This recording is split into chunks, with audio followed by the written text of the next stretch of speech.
Hey there, everyone, and welcome back to Cowboy Survival. I'm Richard, and today we're going to talk about rivers in Scripture.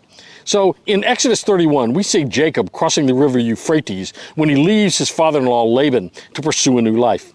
Later, in chapter 32, Jacob crosses the ford of the river Jabbok before meeting with his brother Esau, who he's been estranged from. In Numbers 32, Moses leads his people across the Jordan River.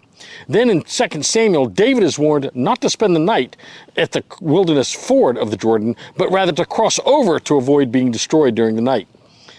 In many other places in the Bible, we hear about rivers and crossings, and always they are at fords in the river. Now, a ford in a river is a shallow place where one can cross relatively safely. Now, such places on rivers are few and often guarded as important strategic crossings.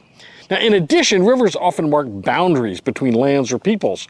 Crossing a river often was a transition to a new life, whether it was Jacob leaving his old life and returning to the land of Canaan, or Moses leading the people into the promised land. Such crossings have important spiritual meaning. For in both our spiritual life and physical survival, we must be careful when crossing these rivers, whether they're physical or spiritual. We must consider the wisdom of leaving one side to go to the other. Once across, it may not be so easy to return.